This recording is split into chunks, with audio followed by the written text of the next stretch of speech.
Armando Padilla es el titular de la CEAS, está en cabina y platico con él.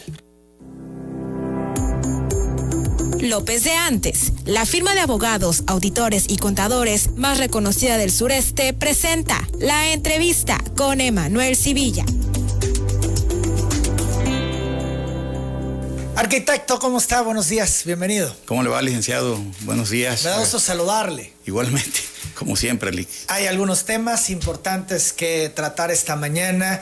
Quisiera que abordáramos en primer término sobre lo que se denunció el 2 de octubre, donde se da a conocer que hubo un derrame de aceite en el río Samaria, en el tramo que se conoce popularmente como El Mango, y también se ha hablado que una empresa envió pipas a verter este aceite al río. ¿Se tiene ya todo un diagnóstico de lo que ocurrió? ¿Se sabe qué pasó? ¿Se investigó, arquitecto? Bueno, yo traigo ante usted un documento que tiene usted ahí a la mano, donde una vez que me notificaron que había presencia de aceites sobre el río El Mango, que es un derivado del río Samaria, pues nos abocamos a paralizar de inmediato la planta. Nosotros no podemos poner en riesgo ninguna planta, y sobre todo la segunda planta de agua potable más grande de Tabasco, que le da agua a cerca de 500,000 de tabasqueños en 5 municipios. Al ir a la zona, evidentemente me percaté que había una fuerte presencia de aceites. Una gran mancha. Una mancha que circulaba sobre el río. Y que hicimos lo correcto en paralizar la planta con las molestias naturales que le causa siempre un paro a la población. Porque se vieron afectados habitantes de Pomoca, de Nacajuca, Jalpa, Comalcalco y Paraíso, nada menos y nada más, 5 municipios. Y una parte de Cunduacán. También Cunduacán. Una parte de Cunduacán. Estamos viendo aquí imágenes de esta mancha de aceite, justamente lo que comentaba arquitecto, lo estamos transmitiendo para que todo el auditorio que nos sigue en redes, pues observe estas imágenes. Así es, licenciado. Y bueno, ya estando en el lugar, vimos que la zona de la captación estaba prácticamente circundada por esta mancha. Se hizo un trabajo técnico por parte de los especialistas de CEAS en el área y se hizo una operación de retrolavado que hay ahí para alejar la mancha de la captación hasta donde pudiéramos. ¿Qué hubiese pasado si no se hubieran parado la planta, el funcionamiento de la planta? Se nos llena de aceites la planta, que no está diseñada para procesar aceites. ¿Y entonces la ponía en riesgo? 80 millones de pesos le acabamos de invertir ahí, en el inicio del régimen del licenciado Dan Augusto. Y entonces esa planta hoy es una planta modelo en Tabasco, que le reitero la invitación, cuando deseen ir, la podemos mostrar ante cualquier personaje que quiera acompañarnos, porque hoy está trabajando de un modo diametralmente opuesto a como la encontramos, que obviamente ahí tenemos tecnología norteamericana en los fondos Leopold, que es una parte que filtra aguas en la planta convencional, y hay una planta ahí que se llama Degremont, es una patente francesa que trabaja incluso con equipo que le metimos alemán. Entonces es una planta donde se le invirtieron muchísimos recursos, muchísima tecnología, y lógicamente no puede ponerse bajo ninguna condición en riesgo una planta de esta naturaleza, sobre todo, le vuelvo a repetir, la segunda planta de agua potable más grande de Tabasco. Esto es, si no se hubiera parado, truena. Truena la planta. Me truenan la planta.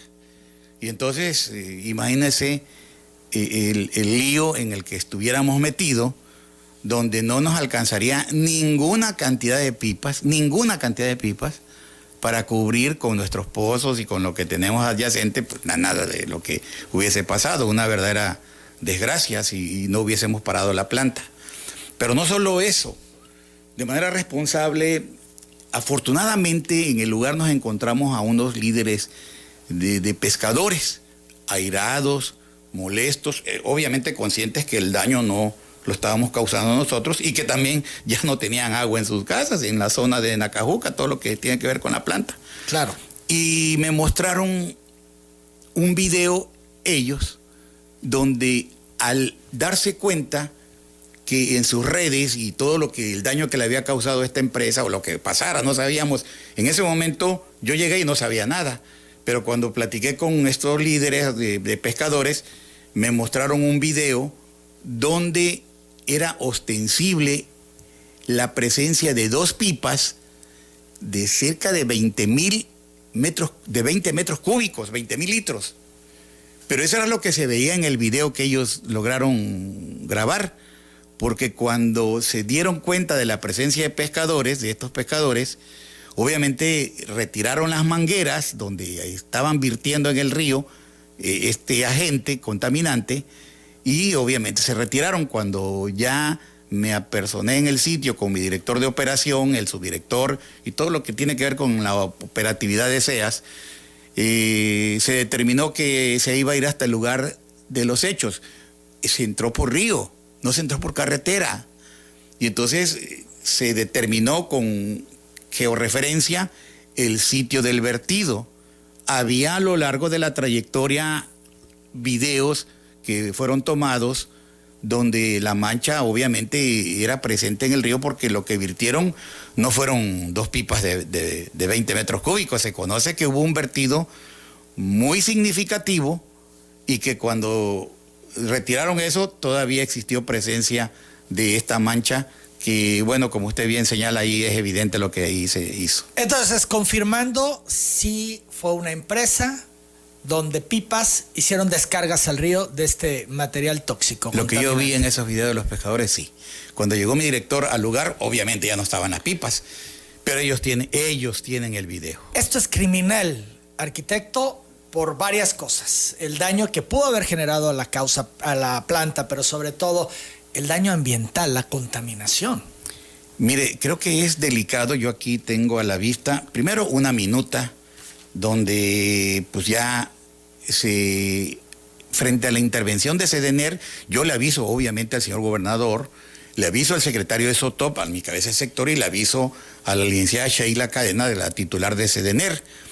Y convocados por ella nos reunimos al siguiente día para tomar una determinación jurídica, técnica, ambiental y todo lo que se derivara de este hecho. Porque, como usted bien dice, es un tema criminal lo que se hace, porque no tan solo envenena y contamina las aguas, no sabemos si hubo algún vertido de aguas congénitas, que eso es peor. Sí, no se sabe qué fue lo que derramaron. ¿Ya tienen el análisis? No tengo el análisis. Ya hay tomas de laboratorio, ¿eh? Bien. Hubo tomas de laboratorio, intervino la Secretaría de Salud, intervino Sedener, intervino Protección Civil, intervino Pemex, se intervinieron por varias entidades, ¿no? Y obviamente en los laboratorios pertinentes se tienen los análisis, y seguramente yo hoy voy a conocer qué era el contenido de lo que tuvimos presente, al menos en nuestra planta, ¿no? Pero es costumbre, licenciado, de empresas que le trabajan a Pemex llegar y vertir donde se les ocurre sus contaminantes. Está prohibido que una pipa de Pemex, de esta empresa, no por Pemex, sino las empresas que le trabajan a Pemex y le perforan, vierta un solo litro de estos agentes en nuestros cárcamos o en nuestras plantas. Es que tendrían que seguir distintos protocolos. Claro, hay protocolos, es correcto. Pemex no es un agente que no haya cuidado. Pemex ha cuidado esto y los ha obligado a las empresas que perforan a tener depósitos especiales de todos estos desechos que se van sacando cuando van explorando en la perforación de pozos. Y lógicamente les pagan una buena cantidad de dinero por controlar el vertido de esto. De tal manera que si Pemex cubre una erogación por este concepto, es criminal que una empresa, quien quiera que sea, haga este tipo de hechos, ¿no? ¿Qué responsabilidad, qué nivel de inconsciencia? Yo puedo entender que al chofer de la pipa lo mandaron para allá, alguien le dio la orden, pero hasta ese mismo chofer pudo haber dicho, yo no voy a contaminar el río, yo no voy a poner en riesgo a la población ni a generar un desastre ambiental. no hay conciencia y hay toda una cadenita de gente sin escrúpulos que se atreve a eso y más, arquitecto. Por eso la pregunta es, ¿hay denuncia? Hay denuncia.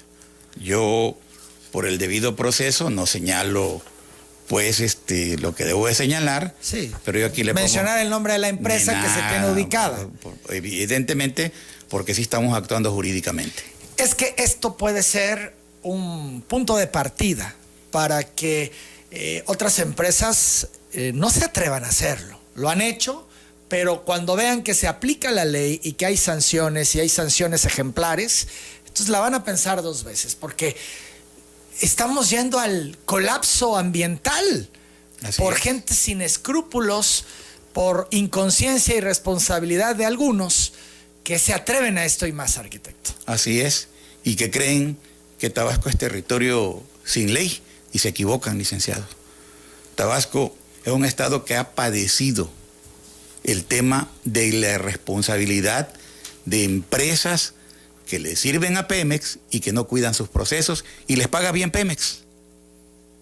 Y lógicamente nosotros, por cuenta por lo menos de SEAS, ya hay una denuncia contra quien resulte responsable para que en la investigación, con todos los datos y los procesos que internamente hicimos ahí, de dictámenes de todo lo que ocurrió en nuestra planta, sea tomado en cuenta por la autoridad pertinente y se proceda en este proceso de la carpeta de investigación que se abrió contra quien resulte responsable, licenciado. No solamente la parte de la autoridad que investiga y lo que pueda derivar esto, también Petróleos Mexicanos debería de vetar a la empresa independientemente de sancionarla, porque no se vale.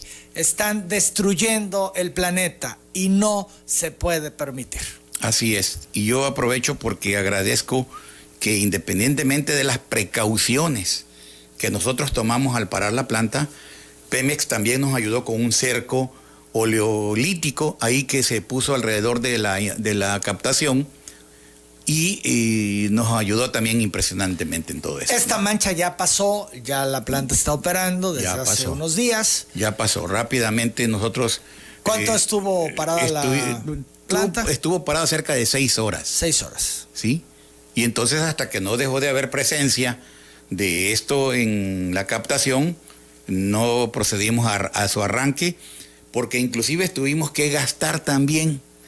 Nosotros era un sábado, ya no eran horas laborables para los operadores de Bactors y pipas. Claro. Ordenamos que se presentara un Bactor a esa hora de un sábado fuera de su horario, para que por chorros de presión alejara de la captación todo lo que se pudiera de este aceite y no nos dañara las bombas que ahí tenemos en esa captación, que obviamente procedimos a limpiarlas como debe ser. Ese tema tendría que ser prioridad, arquitecto. Esto es que no se lleve todo un proceso de meses o años, como luego ocurre con varios casos.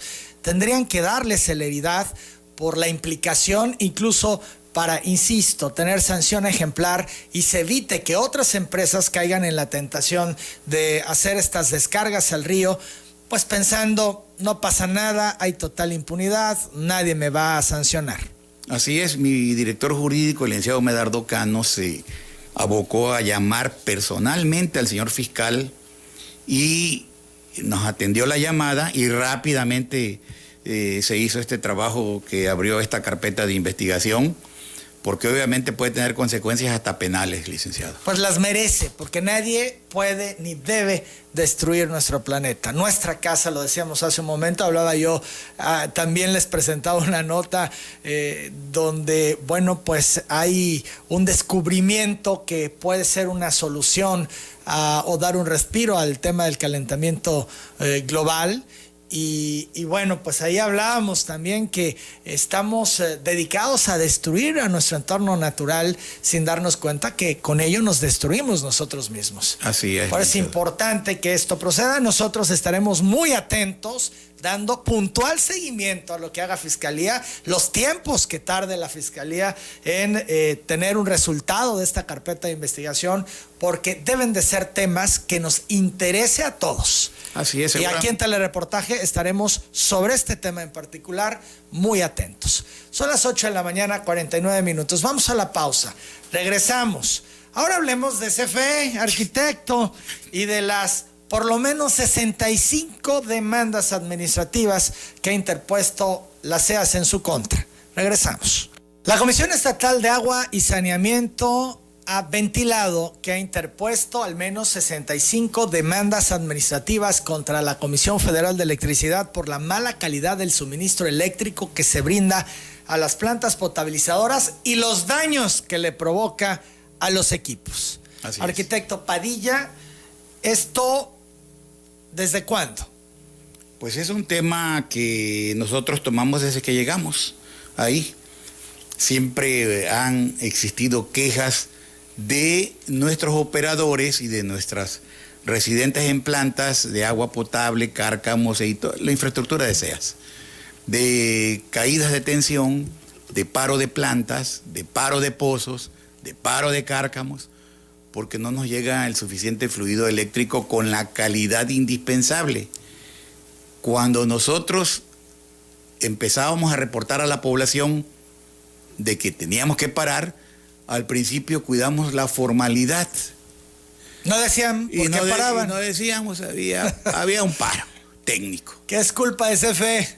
Y llegó la hora en que me cansé, licenciado. Y yo dije, yo no voy a asumir culpas ajenas. Y si bien es cierto que estamos en un régimen donde el gobierno federal lo tenemos en Morena, el gobierno estatal lo tenemos en Morena y los gobiernos municipales, la mayoría lo tenemos en Morena, esto no es un asunto de Morena, esto es un asunto de competencias, este es un asunto de calidad en lo que cada instancia del gobierno debe de tener responsablemente. Y bueno, para exigir, pues hay que pagar. Y lógicamente yo ahí le pongo a la vista... Hay que me entregue una carpeta con información. Que en la primera hoja usted podrá observar que en el 2019 la CEAS le pagó a comisión 160 millones de pesos en números redondos. Es decir, CEAS es un cliente que la comisión debe tener BIP, porque no es poco lo que se le paga. Sí, 160 millones. El siguiente año les pagamos 152. Menos. ¿Por qué? Nos ahorramos 7.800.000 pesos. Porque cuando empezamos a asumir la responsabilidad de reconvertir los desechos que nos dejó el régimen de Núñez y otros, pues lógicamente encontramos motores de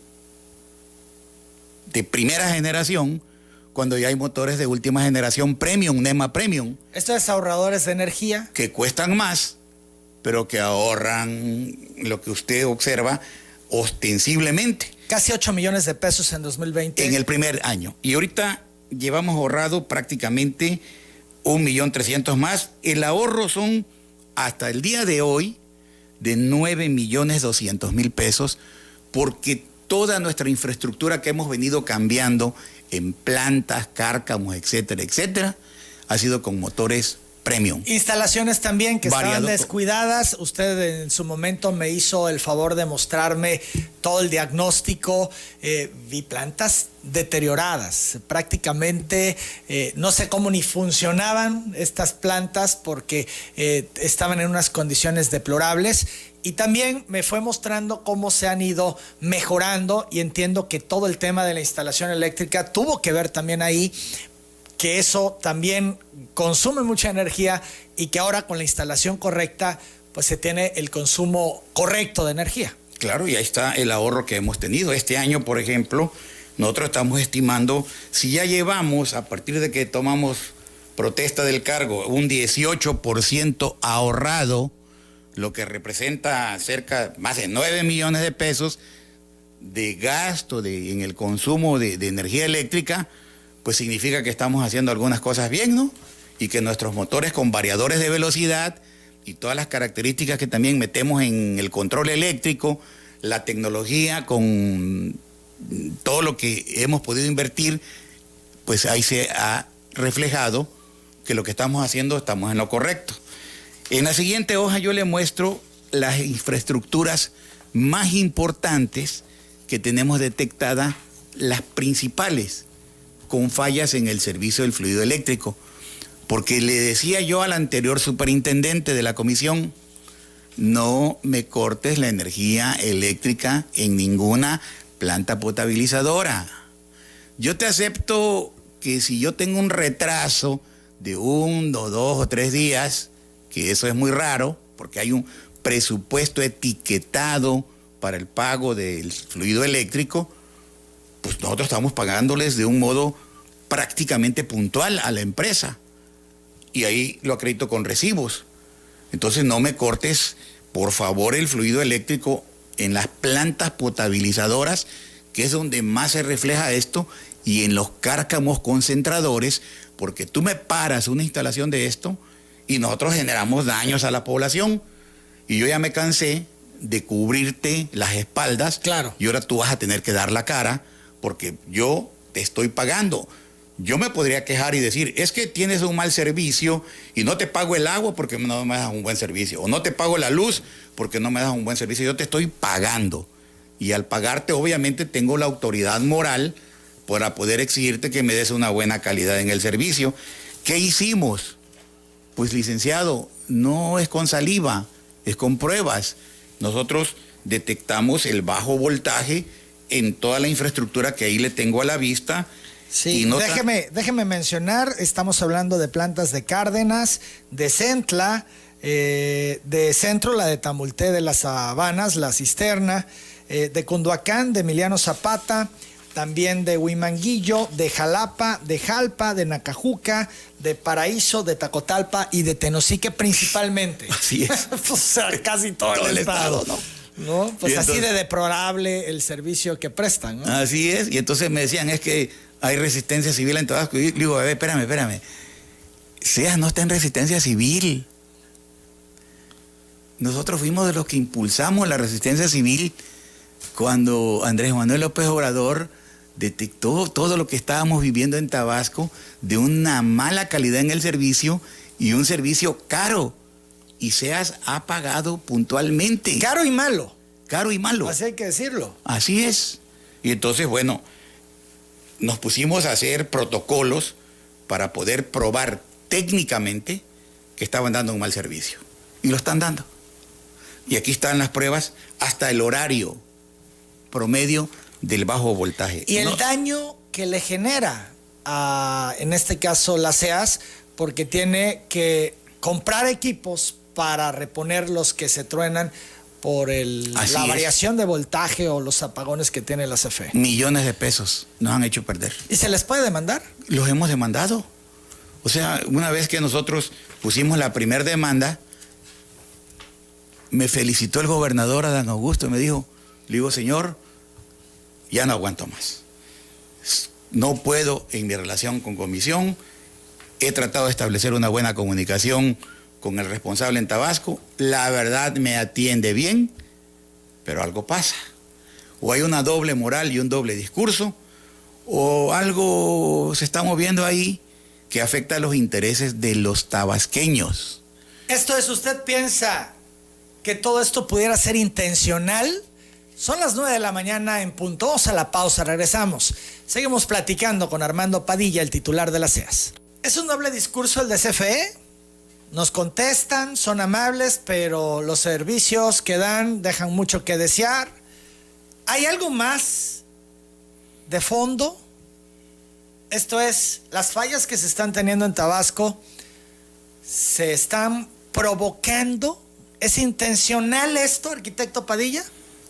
Pues mire, yo quiero creer que no, pero parece ser que no, porque si creen que en Tabasco van a seguir actuando con impunidad, se equivocan, porque ya tenemos denuncias penales también. También penales. También penales. ¿Por qué? Porque si adentro hay alguna infraestructura humana que cree que Tabasco es otro estado, se equivoca. Y ya lo declaró en alguna ocasión el gobernador Adán Augusto en su momento y ayer el gobernador Merino. Van a aprender a respetar a los tabasqueños. ¿Por qué? Porque pues fuimos siempre pacientes, como le comenté. La siguiente hoja yo le muestro cómo técnicamente, después de que también elevé el problema ante Sedener, intervino la licenciada Sheila Cadena como mediadora y el licenciado Luis Romeo también como mediador. Nos reunimos en Sedener con las autoridades de comisión y les demostramos cómo venía inconsistencias en cada línea que al paralizar mis operaciones le causan molestias a la población, lógicamente. No, y el daño económico también que le genera la dependencia. Y el daño económico a mis motores y bombas. Y entonces, si yo necesito 440, por ejemplo, yo le muestro aquí Centla, el número 4. Yo necesito 440 y en una línea me meten 415 y yo necesito 440, demostrado, Pues simplemente ya con eso no me están dando la potencia que yo necesito en esa línea. Si en otra línea de esa misma instalación me meten 429 y en otra, en la línea 3, sí me meten 440, el motor se para o me lo queman. Y lógicamente, instalación por instalación, lo revisamos con ellos. Y les demostramos técnicamente, no con saliva, que tienen inconsistencias en el servicio, que necesitan nuevas plantas, ellos de generación de fluido, necesitan subestaciones, necesitan capacitores, necesitan recalibrar líneas, porque ya no les está alcanzando. Nada más tienen que meterle a la infraestructura. Tienen que invertir. El gobierno del estado les paga anualmente por el subsidio en la tarifa 1F, más de 100 millones de pesos. SEAS le paga 150 millones de pesos en promedio. Lo que le paga Salud, ¿sabe usted cuánto es? Millones de pesos. La Secretaría de Salud para el servicio del fluido eléctrico en todos los hospitales y centros de salud, que eso no ha parado ni con la pandemia, ni nosotros hemos parado con la pandemia. Por lo tanto, tienen que invertir, porque ya la resistencia civil se acabó. El gobierno está subsidiando una parte del fluido eléctrico con ese recurso que ayer comentó el gobernador de más de 100 millones de pesos. No le está saliendo barato al gobierno. Entonces, digo, esta parte, pues ellos deben de invertir. ¿Por qué el maltrato? Yo decía ayer que, bueno, pues no eran gobiernos afines los que se tenían el federal y el estatal por muchos años. Y también, pues la figura de López Obrador como opositor, ¿no? Tabasqueño, castigan a Tabasco, que sí. Yo creo que lo vivimos todos los tabasqueños en su momento. Y pensábamos, bueno, llega López Obrador y va a cambiar la actitud de CFE hacia Tabasco y hacia los tabasqueños. Y vemos que no ha ocurrido. Vemos que continúa el maltrato, continúan los excesos, continúa el mal servicio. Así es. ¿Por qué, arquitecto? No hace lógica. Porque, licenciado, creo que las cosas han venido, ya empezaron a cambiar, déjeme decirle, porque ya cambiaron al titular aquí en Tabasco de la operatividad.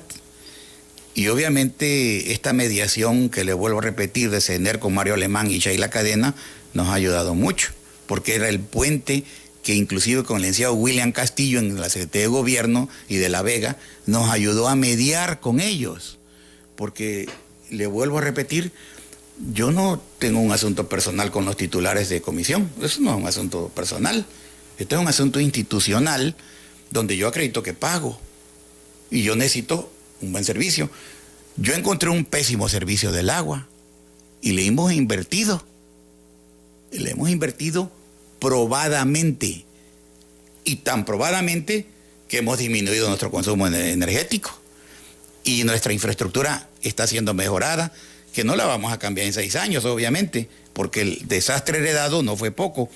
Pero ¿qué ha pasado con comisión? Parece ser que con la llegada del nuevo titular, el licenciado Jaime, pues ha atendido no tan solo la parte que le corresponde, ha empezado a atender, sino también la tramitología que mencionaba ayer el gobernador Merino. hacer trámites en comisión es una tortura, licenciado. Nosotros estamos perforando pozos, estamos mejorando infraestructura, estamos abriendo infraestructura en esta administración, y para que nos autoricen un contrato, licenciado, nos cambian N veces un plano que se hizo autorizado inicialmente por ellos. Ayer lo decía yo, que de hecho se quejan los empresarios que quieren invertir para fábrica, industria, lo que sea, y no les genera el contrato la CFE o no les puede dotar de la energía que requieren para poder operar. Es un drama. Bueno, usted debe de saber que para que me aperturaran un contrato en Cárdenas de un pozo que perforamos, nos llevamos 4 meses con algo que ya estaba equipado, trabajando, y que tuve que mandar una planta de emergencia a ese pozo porque no me daban el contrato, y obviamente yo no iba a usar el fluido eléctrico si no tenía un contrato, porque si no me demandan ellos a mí. Entonces, a gastar diésel, a la comunidad ponerle al diésel, nosotros la planta de emergencia, por la ineficiencia de algún sector burocrático que no entiende que las cosas aquí son diferentes. Las 9 de la mañana con 9 minutos. ¿Se puede, arquitecto, ir equipando a las plantas para que usen paneles solares y depender cada día menos de CFE? En algunas partes sí, y en otras no. ¿Por qué en unas no se puede? Mire, le voy a poner el ejemplo del Mango, que es la planta más grande que tenemos. Ahí nuestros motores son de una altísima necesidad energética.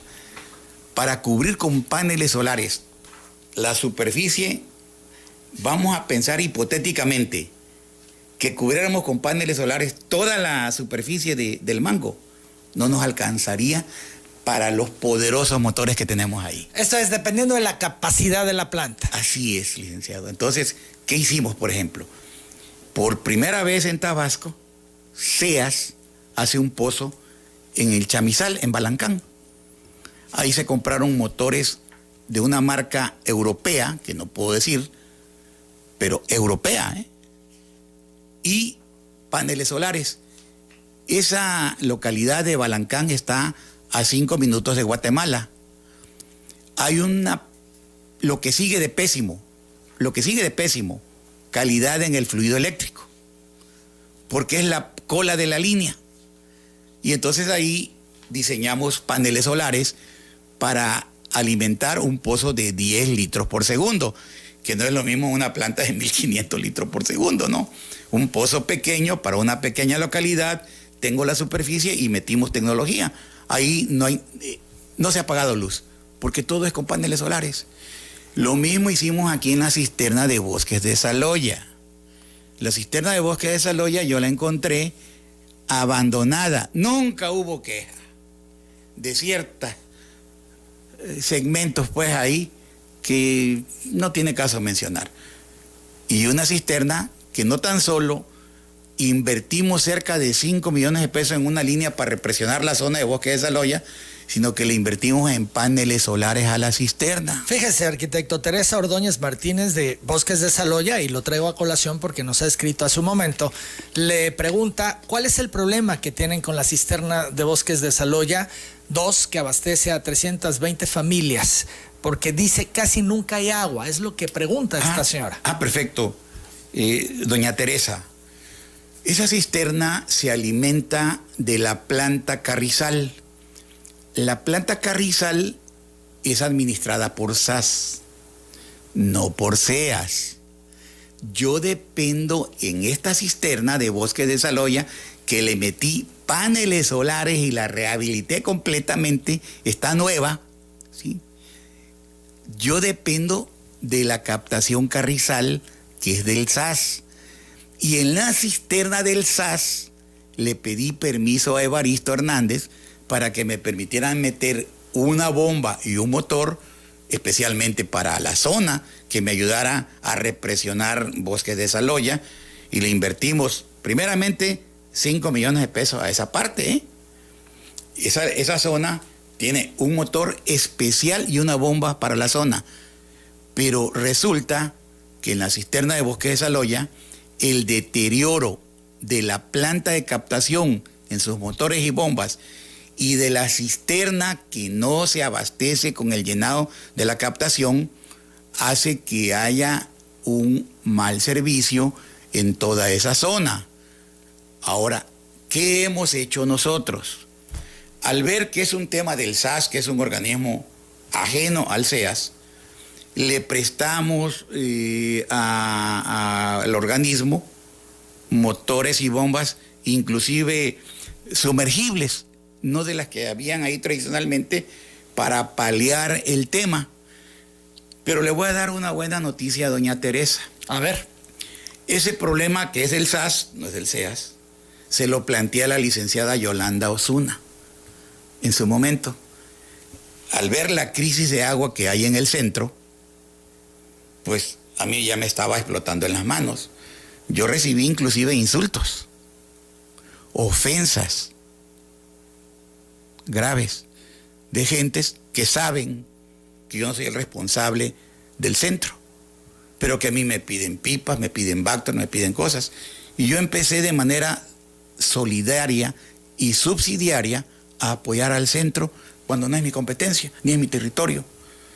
Cuando le planteé el problema de la crisis del agua a la licenciada Osuna, y que era necesario tomar el toro por los cuernos antes de que entrara a su periodo administrativo, bendito sea Dios, la licenciada Osuna rápidamente nos convocó a una reunión a Conagua, a SEAS y al entonces titular del SAS para plantear la solución del problema de la planta Carrizal y la captación Carrizal, de la planta Villahermosa, que también tiene problemas, y toda la operatividad que hoy estamos haciendo, inclusive con la limpieza de canales. Eso requiere dinero. Nos convocó, rápidamente actuó ella con el arquitecto Pérez Nuila y escalamos el tema hasta el señor gobernador Merino. Y hoy, licenciado, le puedo decir que en 2 o 3 semanas va a quedar resuelto esto. ¿Ya definitivo? Definitivo. Este viacrucis que han pasado los habitantes de esta zona. De esa zona, que no depende de mí. Será vuelta a la hoja. ¿Por qué? Porque resulta que las 13 bombas y los 13 motores de la planta del Carrizal, el gobernador autorizó que se hiciera, que SEAS los apoyara, porque el recurso que se está utilizando ahí no es poco, y son 13 equipos. Todos se van a renovar nuevos, licenciado, con motores de última generación. Hoy acaba de llegar un titular ayer al SAS. Ese titular que llega al SAS era el director técnico de SEAS. Por lo tanto, está empapado del problema, conoce el tema de estudios y proyectos, sabe que estamos metiéndole a eso para obviamente entregárselo al SAS. Y fíjese usted que el recurso que se autorizó por parte del capitán Merino nos alcanzó, con otra buena noticia, hasta la planta Villahermosa. Porque aquí se acabó el negocio del diezmo, del veintemo, del treintemo. Lo hemos platicado en otras ocasiones. Así es, nos alcanzó para que la planta Villahermosa, que está ahí en el Mercado de la Sierra, una de las 2 cisternas va a quedar con motores y bombas nuevas. Es decir, hemos hecho rendir el dinero, porque no llegamos a robar, sino a servir. Se acabó el negocio, porque usted sabe perfectamente que en la lucha contra la corrupción, nosotros la empezamos con el licenciado López Obrador, y la 4T no es un asunto de un eslogan, es un modo de vida permanente, como dijo la licenciada Osuna en su toma de protesta. El tema de la honestidad no es un asunto de una palabra de moda, es un asunto de vida. Y lógicamente, por nuestras manos han pasado miles de millones de pesos en los desempeños públicos que hemos tenido, y usted tiene mis declaraciones, usted tiene lo que es el contenido de mi patrimonio, y está todo apegado a lo que he ganado, licenciado. Y aquí, esta parte que tiene que ver con, por lo menos en la planta Carrizal, que le da agua a un sector de Villahermosa que alcanza hasta Atasta, que le da agua por la Plaza de Toros, que da agua a Macultepec, Cuzapotlán. Les aviso también que ahora que empezó la licenciada Osuna, gracias a ella se hizo todo esto, ¿eh? Estamos trabajando de la mano con ella para obviamente entregarlo esto, se va a resolver el problema. Coordinación, que es tan necesario entre las distintas instancias. Así es. Porque el fin común es el mismo, el servir y dar lo que se le tiene que dar a los ciudadanos como un servicio de calidad. Así es, licenciado. Entonces, también estamos trabajando de la mano ya con ella. A las 9:18 varias personas han hablado, arquitecto, haciendo distintos planteamientos. Me tengo que ir a la pausa y yo le entrego todo esto. Le agradezco su presencia esta mañana, a hablar de estos temas y también a invitarle más adelante a que regrese a Telereportaje, porque bueno, de este asunto hay otras muchas cosas que platicar. Hoy ya no nos da tiempo. Muchas gracias, arquitecto. No, le agradezco mucho, como siempre, licenciado. Es el arquitecto Armando Padilla, el titular de la CEAS. Yo hago la pausa.